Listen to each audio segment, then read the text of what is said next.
په دې ویډیو کې غواړم دا ثبوت کړم چې په شبه معین یا هم په متوازی الاضلاع کې دوه مقابل زاویې تل سره مساوي وي.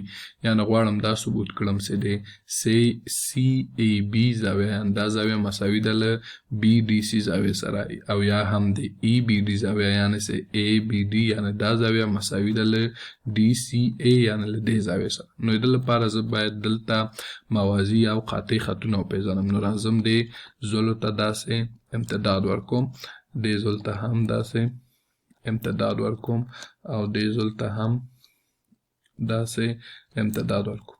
اوس په لومړي سر کې داسې فکر کوم چې د EB او د CD خطونه چې دي دا دواړه موازي دي او د BD خط چې دا دلته قاطع ده.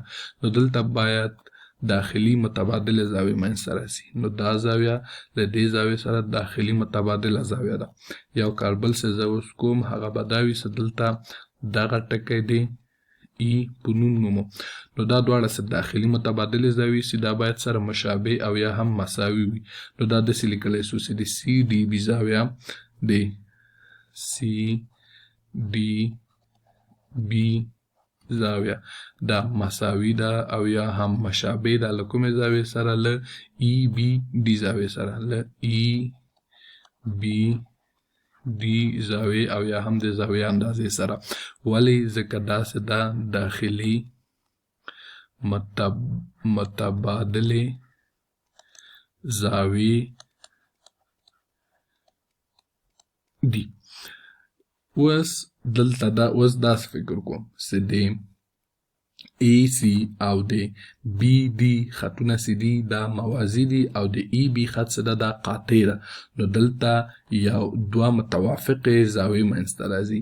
یعنې چې دا زاویه له دې زاویې سره متوافقه زاویه کېږي، دا زاویه له دې زاویې سره متوافقه زاویه کېږي. نو متوافق زاویې هم تل سره مساوي وي. نو دا داسې لیکلی شم چې د BAC زاویه یا هم د CAB زاویه د CAB زاویه CAB زاویه یا هم د زاویې اندازه مساوي ده او یا هم مشابه ده له کومې زاویې سره؟ له EBD زاویې سره، له EBD د زاویې سره یا هم د زاویې اندازې سره. ولې؟ ځکه دا داخلي متوافقې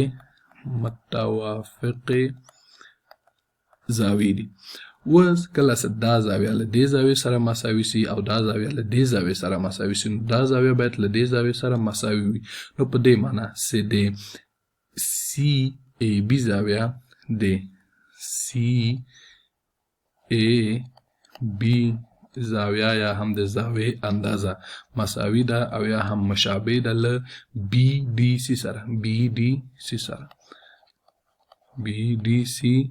سره یا هم د BDC زاویې سره.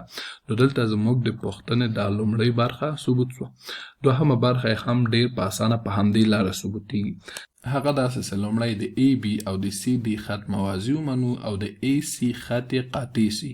نو بیا په دې صورت کې دلته متبادل داخلي زاویې منځته راځي. یعنې چې دا زاویه یا د ACD زاویه ACD زاویه یا د زاویې اندازه له دې زاویې سره داخلي متبادله زاویه کېږي. که زه دا ټکی په F ونوموم نو دا زاویه مساوي کېږي او یا هم مشابه کېږي له FAC زاویې سره، FAC له زاویې سره. ولې؟ ځکه د داخلي متبادل زاویې دي. لیکم نه ځکه وخت ډېر نیسي.